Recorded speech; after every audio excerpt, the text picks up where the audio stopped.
I had a completely different video planned for today, to be totally honest. But when I read this report from xfire.com where Laura Mealy, EA's chief studios officer, literally blames Halo Infinite for Battlefield 2042's shortcomings, to put it mildly, I just had to talk about it in a video. So there's more to it. They do deserve a little bit of credit for admitting to some shortcomings, but just wow. Let's talk about this story.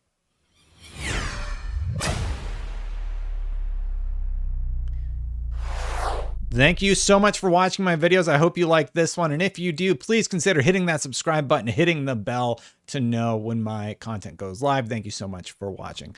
So xfire.com has an exclusive report, and basically they were somehow able to listen to a conference call or something where EA internally talked about what went wrong with Battlefield 2042. Now, we talked about it a few days ago, but Battlefield 22 was still in the top sales charts for January, I believe. And that really depresses me because a lot of people are saying how unhappy they are with their experience with Battlefield 2042. Even EA admits that the game falls short of their own expectations. Let's open up with the first quote and give them a little bit of credit for this one, because they actually do take a little bit of blame for what happened. It's really important to acknowledge when we have misses, Mealy continued. This is certainly the case with the Battlefield launch, which failed to meet the expectations of our players and also certainly missed our own expectations. So this is via Xfire. You know, I'm not able to vet the source. So this is an Xfire report. The report was done by Tom Henderson. Tom Henderson did this report. And the reason I find it fairly believable, but I have to take it with a grain of salt because I'm not able to verify.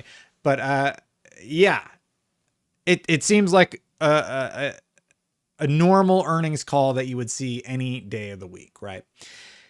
So the fact that they actually admit to the fact that they messed up and they have misses and they missed with the Battlefield launch and failed to meet the expectation of players, I actually see that as good. They're admitting that they had internal failings.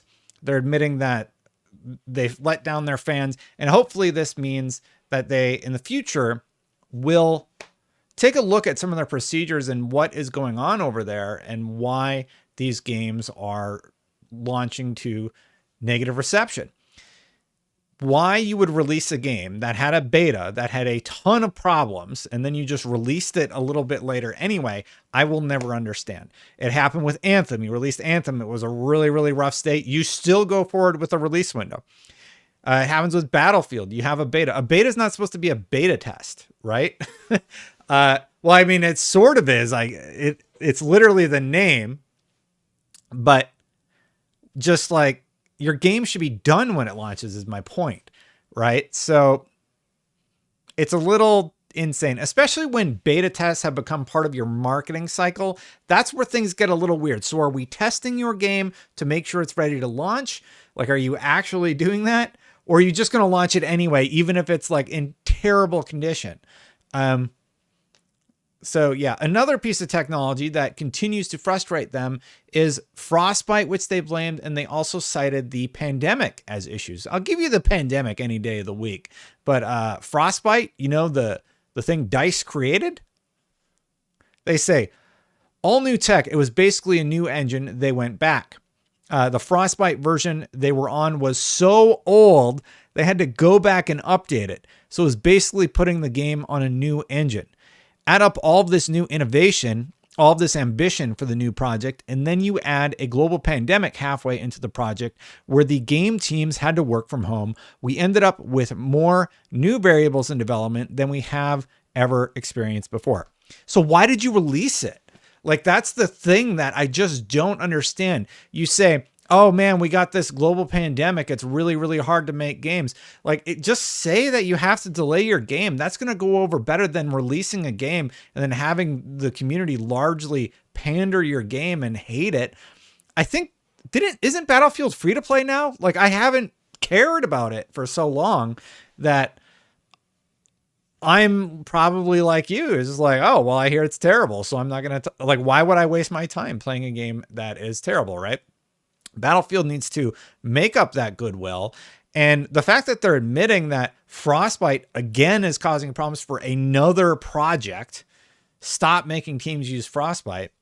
And then there is the whole pandemic issue on top of it. Why would you decide to go ahead and release it? And the final two things that should have been big red flags for the Battlefield 2042 release before we get to the Halo Infinite insanity call, were the response being positive to the beta.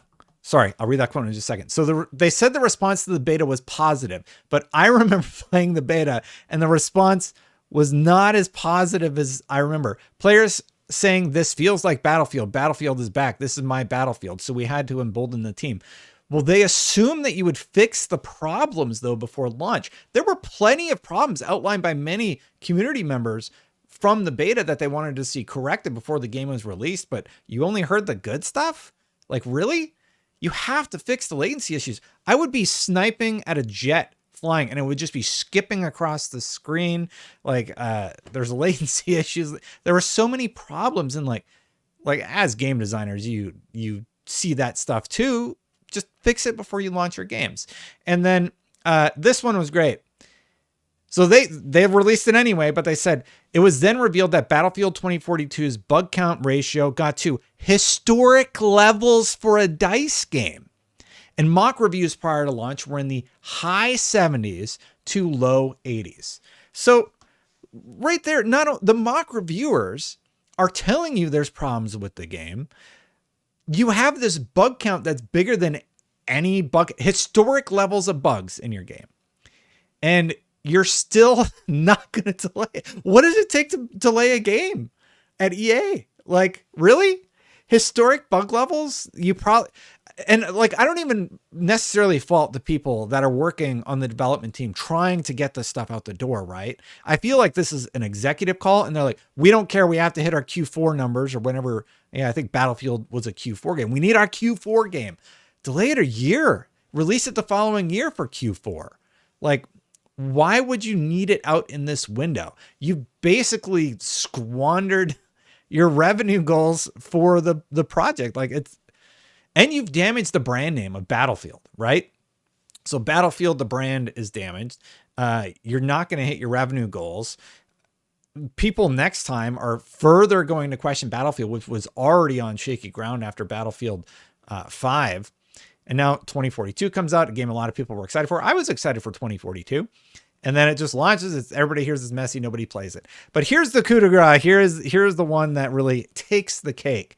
They also blamed Halo Infinite for launching buggy but having positive reviews for Battlefield 2042's failure. Okay. They said Battlefield 2042's launch and patches meant the game was stable and the early critical reception was good. Good, I guess, is a term. However, according to EA, things took a turn, and that turn was clear as throat. The surprise release of Halo Infinite multiplayer, and this is Tom interjecting, I wish I was joking. The surprise release of Halo Infinite's multiplayer is what hurt Battlefield. According to Melee, the comparison between both games was not favorable because Halo Infinite was a very polished title, whereas Battlefield 2042 contained bugs and wasn't as polished. So wait a minute. Didn't you just say that your beta was great and you got a bunch of positive reception, but then you're saying Halo Infinite's multiplayer launch like destroyed Battlefield? If your game is launching in you say you had positive reception for the beta, but you had a historic bug count, and then you're saying that a game that launched in beta form was better than your game, there are internal processes failing your development team at EA. And like, that bugs me because the people who are actually putting their blood and sweat, so to speak, into Battlefield 2042, they're the ones that get it the worst. The executive team doesn't, but the executive team is the one that gets to say, push it out anyway. So I made a meme. Battlefield 2042 development in progress. Lots of bugs. We better release anyway. Fucking Halo Infinite. Like, really? That's basically what you're saying. Like, do you realize How insane that sounds. So I just had to talk about this story, sort of react to it. Again, I wasn't able to vet it, but it's from Xfire. It's from Tom Anderson, who seems like he's broken a few stories here or there. And yeah. Wow. Well, let me know what you think about it. What do you want to blame Halo Infinite for today? Yeah, I'm going to blame it for I don't know, the fact that I didn't do my chores in a timely manner today. Let me know what you're going to blame it for. And while I have you, please consider hitting that subscribe button. Hit that bell to know when my videos go live. Thank you so much for watching. Excuse me. If you want to become a member, memberships are turned on. Thank you so much to all of the members who have supported the channel. I greatly appreciate you supporting the beta, the Destin channel, the beta form of the channel. Yep. Hit that subscribe button. I'm going to get out of here. Just wow. What a story. I'll see you for the next one. Bye for now, everybody. Read the full article from Tom because there's even more that I didn't even cover off on. See you now. See you for now, everybody. Wow.